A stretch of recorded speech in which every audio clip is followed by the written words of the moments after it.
Bahagyang tumaas ang satisfaction at trust ratings ni President Ferdinand Marcos Jr.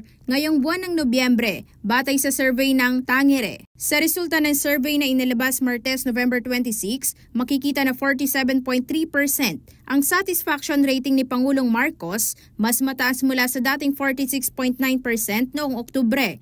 Tumaas din ang kanyang trust rating sa 59.6% mula 59.3%. Ayon sa survey firm, kabilang sa mga bilib sa Pangulo ay ang mga respondent mula sa North Luzon, Central Luzon at kabataang edad 18 hanggang 45.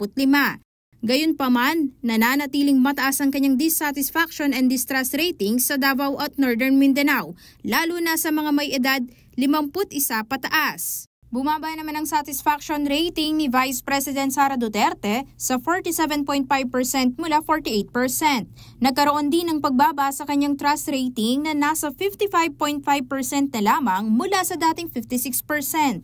Tumaas din ang kanyang dissatisfaction rating sa 36.5% mula 35.9% at distrust rating sa 26.5% mula sa dating 25%.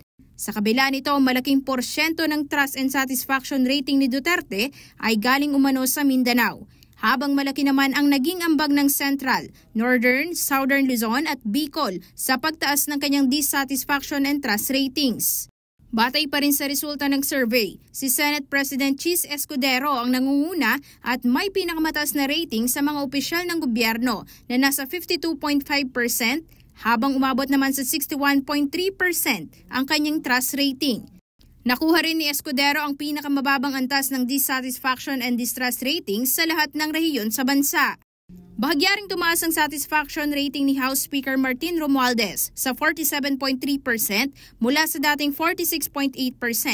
Gayon din ang kanyang trust rating na ngayon ay nasa 57.4% mula sa dating 57%.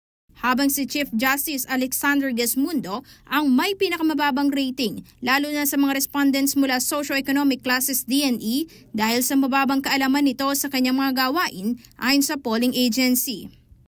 Ang Tangere ay isang survey firm na may kasanayan sa technology-driven data collection.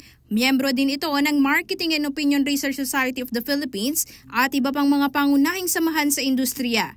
Isinagawa nila ang survey mula November 19 hanggang 22 at nasa 2,000 katao ang lumahok dito gamit ang mobile-based application na may margin of error na positive-negative 2.2% at may 95% confidence level.